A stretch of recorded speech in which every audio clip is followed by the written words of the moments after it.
we will not have a seminary. So let's give them a warm round of applause.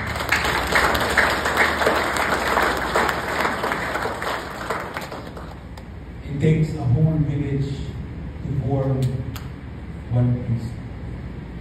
This is the village. I don't know who is the prime master. The president, I mean. And that is why we are grateful to our seminary formators, seminary administrators. Because before you said yes, they said yes to this difficult assignment. And we also thank your parents, who were your first formators. Your parents who formed you in the faith. If not the faith, to be good people. And that gave way to the possibility of priesthood. So we also thank them. We thank our dear parents. If they are here, please give them a warm round of applause.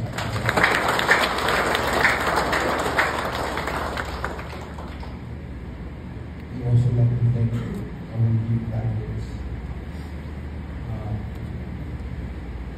It is not just, we do not just recognize you now. There are a series of processes that you went through. Ton of exams, requirements, written and oral exams. Some of them we failed. Some of them we barely passed. But all of them allowed us to become better persons. Not yet better priests, just better persons. And even for formators, even if we decide to celebrate now, ay salamat, tapos na sila. The work is not yet over. The goal is for you, for some of you, for the seminarians, to become good priests. And good grades does not necessarily mean good priests. Good grades does not necessarily mean good priests. It's an entirely new ballgame. Wherein you will not be facing books anymore, but you will be facing people in ministry. And people, though simple-minded, they are more complicated than your books. As your professors, as your formators accompanied you through your own formation, be it intellectual, human formation, now it is your turn to become a formator.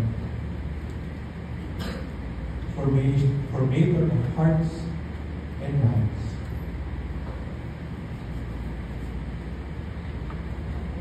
We hope that the same thing happens to us, the same as the Samaritan leper. Wherein we see how grateful we are for not just the formation, but the call that we have received. The call that led us to formation. The call that led you to this community. The call that allowed you to be formed and to withstand the rigors of formation. The call that made you say yes to God. And the goal is for you to be grateful for all the formators, the parents, everything and everyone who accompanied you. And to go back from time to time to this institution to say thank you. Because this institution has become a blessing to you. And it will continue to become a blessing for you. This institution is a rich resource of knowledge. But that knowledge has to be translated in your day-to-day life. You cannot just repeat and parrot everything that you have learned. It has to be translated in the way you behave with people entrusted to your care. And that is why it is very important for you to discover how to accompany them. To stop and maybe set aside your own needs so that you may accompany people entrusted to you. Know their fears, know their worries, know what makes them happy, know their own blessings. So that in the end, they will also be grateful people. As you have been formed here, as you were sort of lepers before, you received healing, formation. Now, you're now called to be wounded healers, to bring forth healing to people entrusted to your care. In the same way that you have been accompanied by the seminary, you are also accompany the people entrusted to you. As you have been, to continue to be grateful for the seminary, for how it has become a blessing to you, let your formation be a blessing for people entrusted to you. We will continue to pray for you. They say that